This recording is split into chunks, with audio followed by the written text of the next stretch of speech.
रुकना मत, अभी बहुत आगे तक जाना है। जिसने कहा था तेरे से ना हो पाएगा, उन्हें भी करके दिखाना है। नमस्कार मेरे शीर्षन्यू रैंकर्स इंग्लिश एजुकेशन के इस परिवार में आप सबका स्वागत है। आज बेसिकली इस सीरीज का मैं दूसरा लेक्चर लेकर के आया हूं आपके सामने, और 2 से 3 मिनट का समय लूंगा और इसमें मैं सारे के सारे चीज को आपके दिमाग में डाल दूंगा, एज इट इज वैसा ही जैसा किसी और का चेहरा आपके दिमाग में छप जाता है। आप जरा ध्यान से सुनो, हेडफोन लगाना या फिर एयरफोन्स लगाना, आराम से इसको सुनना सर, हर चीज याद हो जाएगा। तो चलिए हम लोग क्लास को स्टार्ट करते हैं, और दूसरा चैप्टर है जिसका नाम है song of myself. My dear students, मैं आपको बता दूं कि ये जो सॉन्ग ऑफ माई सेल्फ है मेरे भाई, इसको लिखने का काम किए थे उस इंसान का नाम था वॉल्ट विटमैन। भाई साहब, ये वॉल्ट विटमैन कौन है? अरे वही वॉल्ट विटमैन जिनका जन्म 1819 में हुआ था। अरे भैया, ये इंसान ना 1892 में इस दुनिया को छोड़ करके चले गए थे। एक बार फिर से सुनो, इनका जन्म कब हुआ? 1819 में। ये बेचारे इस दुनिया को छोड़ के कब गए? 1892 में। रे भैया, इनका जो जन्म है ना, वो बेसिकली अमेरिका में हुआ था। कहां हुआ? अमेरिका में हुआ। इसका मतलब कुल मिला के हम कह सकते हैं कि सर वो अमेरिका से बिलोंग कर रहे थे। मेरे भाई एक बात बताऊं, कवि तो बहुत सारे हुए अमेरिका में पोएट तो बहुत सारे हुए, लेकिन इनको most individualistic literary figure of America कहा जाता है। भाई मेरे, मतलब व्यक्तिगत अगर कोई चीज लिखने की बात आती है ना, उनमें से सबसे पहला नाम वॉल्ट विटमैन सर का ही आता है। क्लियर है मेरे भाई? आगे हम लोग बात करते हैं मेरे भैया, काफी इंटरेस्टिंग फैक्ट बताता हूं। ये अपने 12वां बर्थडे से जस्ट पहले, यानी 12 साल से जस्ट पहले, यानी 11वां साल में ही अपने स्कूल को छोड़ दिए थे। ये सबसे बड़ी बात है सर। 12वां साल से पहले मतलब 11वें साल में इन्होंने अपने स्कूल को छोड़ दिया। लेकिन मेरे भैया, छोड़ने के बाद भी ये इतने बड़े पोएट बने, ये भी अपने आप में काबिले तारीफ, मतलब हम कह सकते हैं कि सर बहुत बड़ी बात है सर, बहुत बड़ी बात है। जरा ध्यान से देखना मेरे भाई, working as a carpenter before this 12th birthday, मतलब 12वें साल से जस्ट पहले 11वां साल में ही ये कारपेंटर के रूप में काम करना स्टार्ट कर दिए। इसके बाद इन्होंने सेल्फ स्टडी किया, खुद से पढ़ाई किया, और खुद से पढ़ाई करने के बाद ये बहुत बड़े पोएट उभर करके सामने आए। लेकिन उससे पहले भैया ये इन्होंने एक प्रिंटर के रूप में काम किया, भैया टीचर के रूप में काम किया, एडिटर के रूप में काम किया। साथ में मैं कह सकता हूं कि सर जब अमेरिका में ना सिविल वॉर चल रहा था, कौन सा वॉर सर? सिविल वॉर चल रहा था 1861 ईस्वी में अमेरिका में। उस टाइम पे इन्होंने अमेरिका वासियों के लिए, मतलब अमेरिकन के लिए बेसिकली ये कह सकते हैं कि सर वॉलंटियर नर्स का काम किए। अब बोलोगे सर वॉलंटियर क्या होता है? सर वॉलंटियर वो होता है मेरे भैया जो स्वयं सेवक होता है, मतलब उसको आप बोलो नहीं कि मेरे को हेल्प कर दो, लेकिन फिर भी जाकर के वो हेल्प करता है ना, that is called volunteer.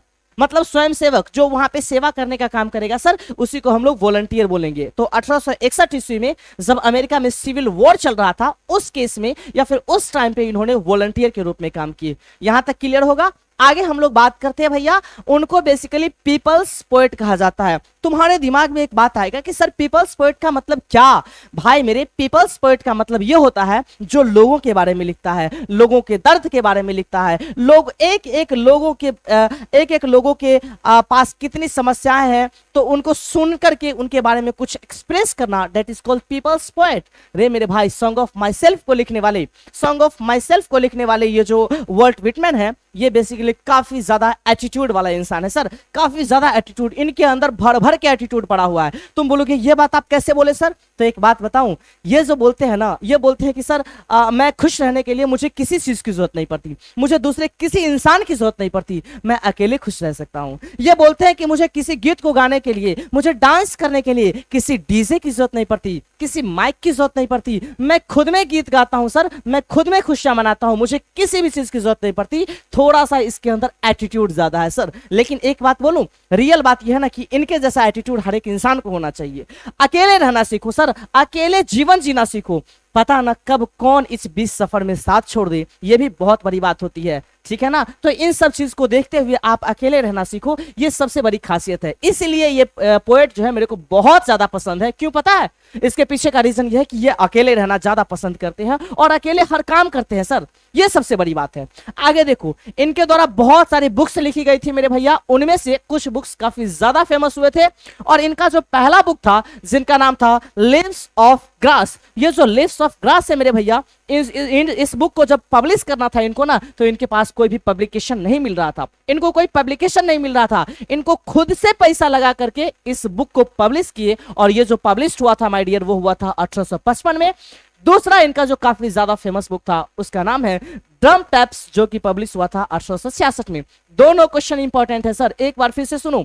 Leaves of grass publish हुआ था 1855 में, ड्रम टैप्स पब्लिश हुआ था 1866 में। ये बातें आपको क्लियर हो चुकी होगी मेरे भाई। मैं आपको बता दूं, इस पूरे के पूरे चैप्टर का जो थीम है मेरे भैया वो यूनिवर्सल ब्रदरहुड है। तुम्हारे दिमाग में एक बात आएगा कि sir what is the meaning of universal brotherhood exactly. My dear, मैं आपको बताऊं, यूनिवर्सल ब्रदरहुड का मतलब हुआ भाईचारा। मतलब ये भाईचारा की बात करेगा, लोगों की बात करेगा, एक दूसरे से मिल करके रहने की बात करेगा। That is called universal brotherhood.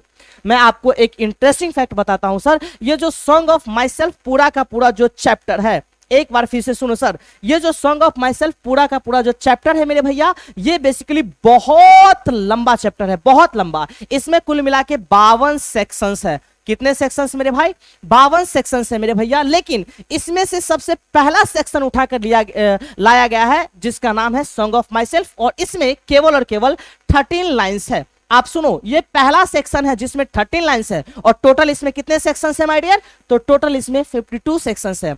मैं उम्मीद करता हूं मेरे भाई कि यहां तक आपको हर एक बात समझ में आई होगी, एक एक चीज आपके दिमाग में घुस गया होगा, और ऐसा मैं उम्मीद करके चलता हूं कि ये वीडियो आपको काफी ज्यादा पसंद आया होगा।